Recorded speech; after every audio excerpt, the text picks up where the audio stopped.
ابو بکر صدیق رضی الله تعالی عنہ فرمایي چې زه خپل مال د الله په لار کې خرج کوم. یا رسول الله تاسو نه درکوم په دین اسلام باندې خرج کوم، دا معنی ډېره زیاته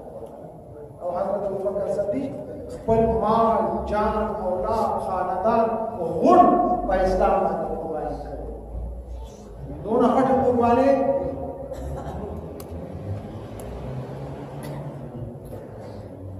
چې په اسلام کې د بل چا دومره قرباني نشته. ابو بکر صدیق رضی الله تعالی عنہ متعلق راځي یو ځل یې جاړل چا ته تاسو کوي ولې جاړل وی جاړ په دې چې زماده خبر ډیره خوږه ده چې پیغمبر علیه السلام د خپل مال او حقوق دې په اسلام کې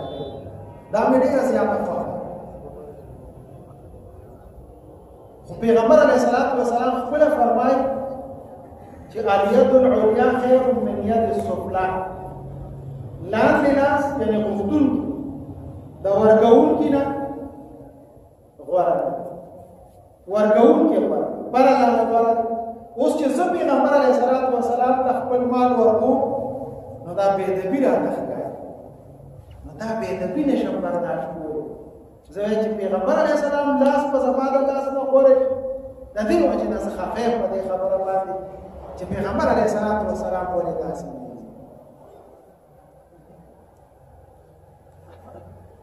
خو خپل مال هغه به یې راوړو او پیغمبر علیه السلام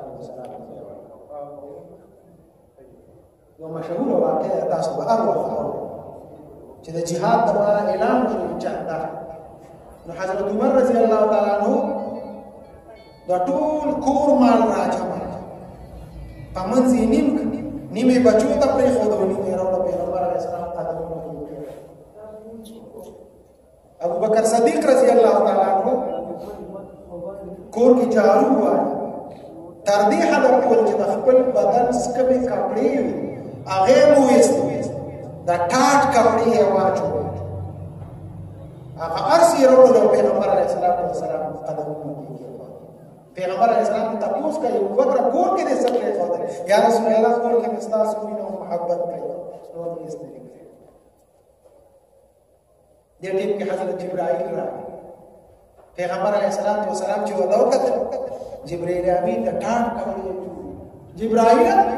دا تا څنګه شکل جوړ کړی؟ تا خو د ټاټ کپړې یا رسول الله صلی الله علیه وسلم نن ابو بکر صدیق خپلې کپړې ټولې د الله په لار کې وقف کړې او د ټاټ کپړې یې واچولې. الله فرشتو ته حکم وکړ چې تاسو ټولې فرشتې د ټاټ کپړې واچوئ، نو موږ هم د ټاټ کپړې جوړوي. د هغه هغه صدقه او د هغه هغه ادا الله ته دومره خوښه وه چې په ټولو فرشتو باندې د ټاټ کپړې دا صدقې به کوي او فرمایي به چې ما ته خوښ سي په دنیا کې هغه دا دی چې زه د خپل مال هغه د الله په لار کې صدقه کوم او خرج کوم. په کومه شپه چې هجرت یې نو ګوره د ځان قرباني خطرې ته ځان واچوه پیغمبر علیه السلام سره د خپل ځان قرباني او کور کې چې څومره پیسې وي نو صرف لور ته یې پته وه بل چاته نه وه. حضرت اسماء رضی الله تعالی عنها د هغه لور د حضرت عایشې خور هغې ته پته وه چې کومه د پیسو تیلې وه هغه یې غونډه ځان سره واخیسته چې دا پیسې زموږ په لار کې به ضرورت شي او هغه تیلې کې خالی ہے تکیخ. ابو بکر صدیق رضی اللہ عنہ پلان هغه تپوس کور کې وکړي ابو بکر څه ویا خلا پیغمبر علیه السلام سره هجرت وکړي نو یې تاسو د کور کې څه پرېږدي چونکې هغه ضعیف او کمزور او په سترګو په دغه ټیم ړوند شوي نظر یې ختم. نو حضرت اسماء رضی الله تعالی عنها ورته وایي او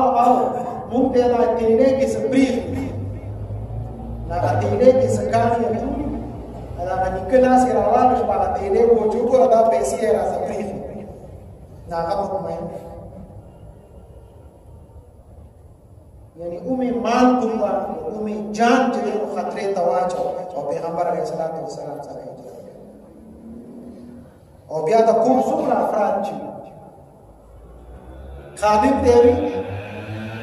وي ته به روزانه خان ته راځي او هلته موږ ته خوراک راکړي شوده به راوړي هغه په خدمت ولګو ښځې ته وي ته به روټۍ پخې او دا ماشوم به د حضرت حسما رضی الله تعالی عنها داسې وړه وي دا به غارسور ته وړي نو هغې به روټۍ پخه کړه حضرت اسما ته به یې ورکړه او حضرت اسما به روانه شوه غارسور ته به تلله حاجیانو صاحبانو ته پته ده چې غارسور داسې نږدې دی دا روزانه د هغې دا چکر و او تله راتله دا غټه قرباني نه او بیا خطرې څاري کافر ګرځېدل ورپسې چې دا کوم خوا پټ نو په چا باندې میله نه کړو نه ابوبکر صدیق باندې میله کړو نه په پیغمبر علیه السلام کړو نه په حضرت اسما کړو په هیچا باندې میله نه کړو چا چې پیغمبر علیه السلام سره امداد او تعاون کو هغه خلک د وجلو کوشش وکړي د خطرو ته ځان واچو او د پیغمبر علیه السلام خدمت ابوبکر صدیق رضی الله تعالی عنہ فرمای چې یا رسول الله یو خو مې دا خبره ډیره خوښه ده چې زما لور ستاسو په نکاح کې ده او دویم زما دا خبره ډیره خوښه ده په دنیا کې چې زه خپل مال هغه په تاسو باندې کوم او د الله په لار کې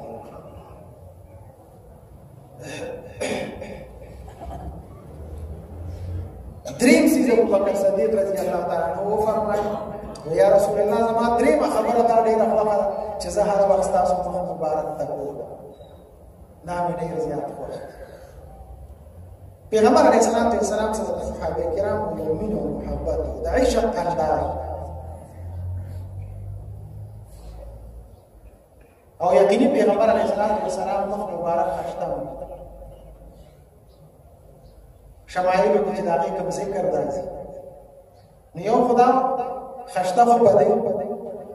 چې د الله د پیغمبر علیه السلام مخ د الله کله الله خو نو قسم به نه والضحى والليل الله والضحى قسم خوړل د پیغمبر علیه السلام په مخ مبارک باندې قسم خوړل دی پیغمبر زمانه اسلام په مخ باندې قسم والليل او پیغمبر زمانه اسلام په زلف باندې قسم نو پروخانه مخ چې زلف راغوري نو دا هغه ذکر چې عبدالرازق صاحب کوي هغه بیا ډېر خپل کوي مزه کوي هغه زموږ په خولې باندې مزه نه کوي نو د پیغمبر علیه السلام مخ مبارک ډېر زیات خشته یو صحابي فرمایي وی مونږ ناستو پیغمبر علیه السلام سره وی مخامخ د څوارلسمې سپوږمۍ راختلې وی زه داسې طرف کې ناست یم چې یو طرف ته د پیغمبر علیه السلام مخ مبارک او بل طرف ته سپوږمۍ د څوارلسمې وی ما دواړو ته داسې کتل او د زړه فیصله مې غوښته چې زما د زړه څه فیصله چې دا د څوارلسمې سپوږمۍ ډېره خشته ده او که د دواړو جهانو د سردار دا مخ ډېر خشته ده وی اخره کې زما د زړه فیصله وکړه چې د دې سپوږمۍ نه څو چنده د دواړو جهانو د سردار مخ خشته ده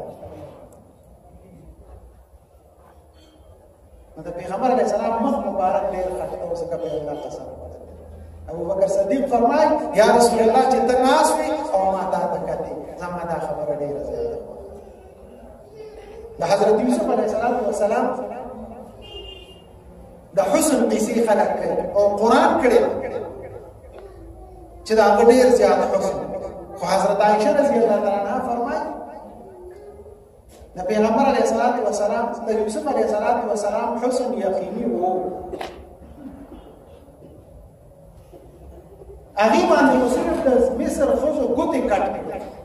دومره حسن او د پیغمبر علیه الصلاۃ والسلام په مخ مبارک باندې صحابه کرام خپل ځانونه قربان او ټول دنیا په ځانونه قربان تاسو نه وګورئ څوک چې د پیغمبر توهین او سپکوالی او هغه کس یو مسلمان له مخې له ایله به کوي تعجب ګواله ده شروع ده په څومره خلکو چې د ځانونه په شهیدان کړل پانسه قبول کړل خو د پیغمبر علیه الصلاۃ والسلام توحید چې چا کړي او سپکوالی کړي هغه په مخ د ځمکه نه پرېږدي نن هم په ځان قرباني کوي صرف د هغه د قبر د لیدلو لپاره او قبر صرف هغه پرده لیدل هغه جنګله لیدل هغه ګنبد لیدل خلک لکونه روپۍ لګوي او ځي چې د شین ګنبد مخ کم پرده کم ده قبر کم ده خو چې د ماشین ګنبد باندې سترګې ولګي د دې لپاره خلک لکونه روپۍ قرباني کوي هغه خلک د مسلې تپوس کوي عمرې له ترې ښه دي که غریب له ورکول ښه دي ټیک ده غریب له ورکول ښه کار دی بد نه ده خو د دغه نه به سوچ رسم دا جایو ضروري ده نو بیا هغه ته پته لګي چې یاره دا دې بار ولي یو بیبي ده د پیغمبر علیه السلام د وفات نه وروسته راغله حضرت عایشې ته وایي دا پرده راته لږ اوچته کړه دا دروازه راته کولاو کړه زه د پیغمبر علیه السلام زیارت هغې ورته پرده کولاو دننه لاړه د پیغمبر علیه السلام په قبر باندې ورپرېوته لږ ساعت چې تېر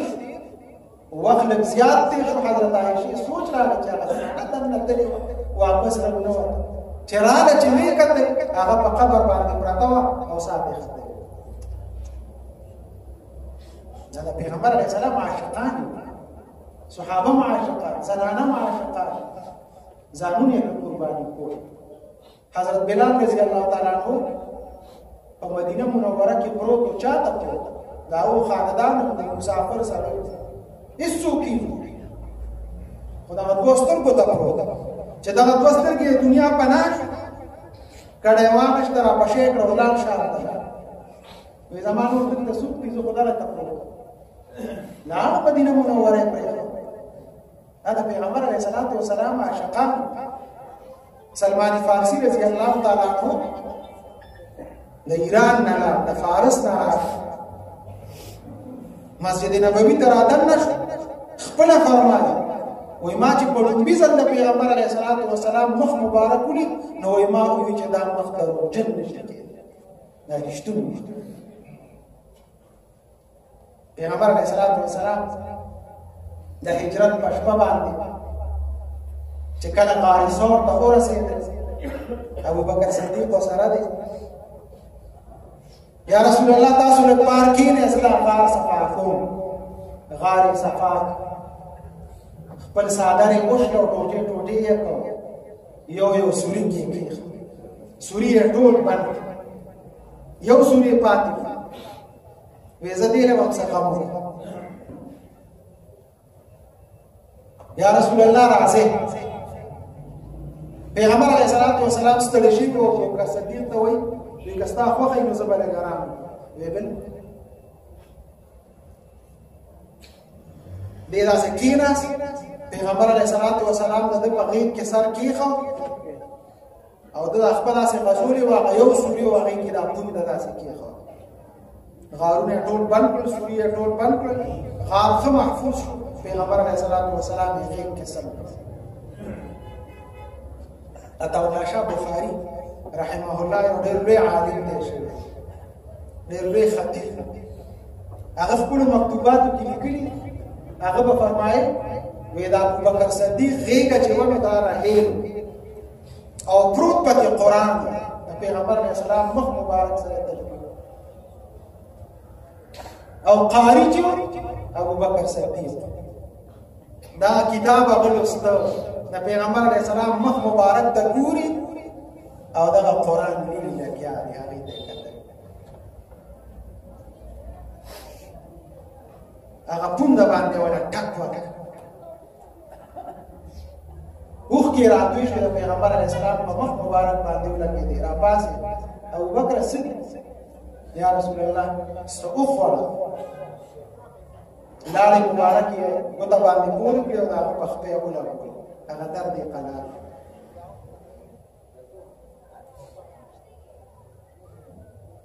مخامخ سوره کې ما پیغمبر علیه الصلاۃ والسلام تاسو کړ ابو بکر صدیق له ولې ټاکو یا رسول الله صلی الله علیه وسلم ډیره زمانہ مخکې ما یو خبر اورېدلې چې یو پیغمبر به راځي د آخري زمانه د مکې مکرمې نه به هجرت کوي مدینه منورې او بیا به دې هجرت کې د غار ثور ته راځي او دلته به 3 شپې کوي 3 ورځې به تېرې یا رسول الله زه په دغه انتظار باندې د ډېرې زمانې نه دلته پروت او مختلف سوري مې دلته ایستي ما چې خامخا دې غار ته څوک راشي دا سوري به بندوي نو که یو بند کړي نو بل کې به راښکاره شي بل کې به راښکاره شي خو د دواړو د جهاد سردار هغه مخ به ونیول یا رسول الله دا راته ټول بند کړل او اخر کې پونده ورکړه نو ما بیا نور هغه نشم کولی ځکه مې ورته ټاپ ورکړ یا رسول الله دا بیا د ویرانه خدا صرف دا ستاسو د مخ ته کتل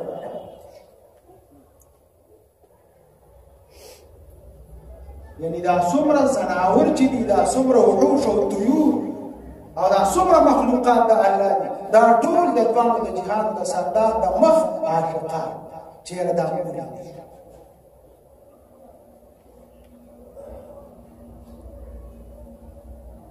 عزتمند ابو بکر صدیق رضی الله تعالی عنہ فرمایي چې یو خو دا خبره ډیره خوښه چې زما لور هغه د پیغمبر علیه السلام په نکاح کې ده او یا رسول الله دویمه خبره مې دا خوښه چې زه خپل مال هغه د الله په لار کې لګوم او دریم دا چې یا رسول الله ما ستاسو مخ مبارک ته کتل شمایلو کې د پیغمبر علیه السلام د ویښتو ذکر راغلی چې څومره خشته ویښتې وي سنت طریقې سره 3 قسمه سنت طریقه ویښتې دي د پیغمبر علیه السلام دا خریل چې دی نو دا صرف جایز لما جمعه وفرا 3 قسمه ویښته یو د غوږونو د نیمه پورې کټکول یو د نرمو سره دلته راتاول او یو په اوږو باندې پرېښودل دا 3 قسمه سنت ویښته دي د ښځو او د سړو په منځ کې فرق دی منځ کې به دا د دې سپینې په برابرۍ باندې د پیغمبر علیه السلام دلته یو سپینه لکیره به وموجوده خو زنانه چې سر اړوي نو یو طرف ته بل طرف ته په غوږونو به یې راغی شاته به کمسۍ کوي کټکولو اجازت د زنانو دپاره نشته څومره چې ویښته اوږدولی شي نو اجازت ډېر زیات اوږده شي چې بیا حفاظت نشي کولی نو د کټکولو اجازت شته خو د زنانو د ویښتو کټکول نشته پرېږدي او سړي هغه به دا 3 قسمه ویښته اخلي نو پیغمبر علیه الصلاۃ والسلام ویښتو مبارک باندې الله قسم خوړلی دی والضحی واللیل ستا په مخ مې دې قسم او ستا په ویښتو مې دې قسم د پیغمبر علیه الصلاۃ والسلام مخ مبارک ډېر زیات ښایسته و غټې غټې سترګې توروالی پکې چې دا کم دی نو دا ډېر زیات تور او دا سپینوالی چې دی نو دا ډېر زیات سپین پیغمبر علیه الصلاۃ والسلام به رانجه استعمالوي رانجه اچول سنت عمل طریقه حدیثو کې راغلی پیغمبر علیه السلام به رانجه څنګه یو خدا دا چې تاق اچول سلایانی تاق جفت نه طریقه حدیثو کې دا راغلی پیغمبر علیه السلام په یو سلی ګندک یو سترګه کې به واچوي بیا بل ګندک بیا دې بل سترګه کې واچوي بیا ګندک بیا دې سترګه کې واچوي بیا ګندک بیا دې کې واچوي څلور ځله په دریم ځل چې ګندک نو هغه دې یوې سترګه کې استعمال کړی دی بل کې مشترکه استعمال کړی دا طریقه راغله او یو طریقه دا راغله چې دې کې ناتکې نه راځي دا څوک سلایان خو ناتکې خو لیکن استعمال شپږ ځله درې یو کې او درې بل کې نو شپږ ځله خو بله طریقه علماء بیان کړې ده سنت یو سړی به ګندک یو سترګه ښایسته بیا به ګندک هغه به بیا دې ښایسته کې واچوي او بیا به ګندک هغه به دې سترګه کې واچو بیا به راوست دوباره به بیا استعمال او بیا چې دینو هغه اخیری ځل سړی به چې ګندک نو یوې سترګه کې مشترکه استعمال کوي قام کې په دې طریقه باندې سترګې تور کړي سترګې تورول سنت طریقه ده دا زموږ نن سبا چې څومره نظرونه کمزوري کیږي یو غل د موبایل او کمپیوټر د لاس بل چې دې مدامو سنت طریقې سره سترګې نس تور اثر او تورونه خلق ته پیغام به ښکاري د پیغمبر په سنت طریقو را د ځان به ښکاري چې سنت طریقې سره سترګې کرانجا چولی شي د خدای قدرت دی هغه سترګې کې نظر ډیره زمانه نظر کمزوري کیږي ډیر خلک سترګې توري خو شرمېږي خیر چې کوم سړی شرمېږي سترګه یې توره کړه نو ساري صفا کوي وینځي صفا وشي خو هغه سنت عمل خو باداش نو سنت کول پکار چې موږ سنت باندې ژوند دي نو دا د پیغمبر علیه السلام دا درې خبرې چې پیغمبر علیه السلام تیره جمعه باندې ما دا ویلي هغه فرمایلي چې په دې دنیا کې زما درې څیزونه خوښ دي یو مې خوشبویي خوښه ده یو مې نیک او صالحه بیبي خوښه ده او یو موس کې زما د سترګو یخوالی دی دا درې خبرې زما ډېرې خوښې دي ابو بکر صدیق پاسې یا رسول الله صلی الله علیه وسلم زما درې څیزونه خوښ دي یو خو یا رسول الله دا خبره خوښه ده چې زما لور ستاسو په نکاح کې ده او دویم زه خپل مال تاسو باندې لګوم د الله په لار کې لګوم دا مې ډېر خوښ دي او دریم یا رسول الله چې زه ستاسو مخ مبارک ته ګورم نو دا مې ډېر زیات خوښ دا درې خبرې ابوبکر صدیق وکړې خوا کې حضرت عمر ناستو رضی الله تعالی عنہ صحابه دي او حضرت عمر رضی الله تعالی عنہ پاسه یا رسول الله ستاسو درې څیزونه خوښ دي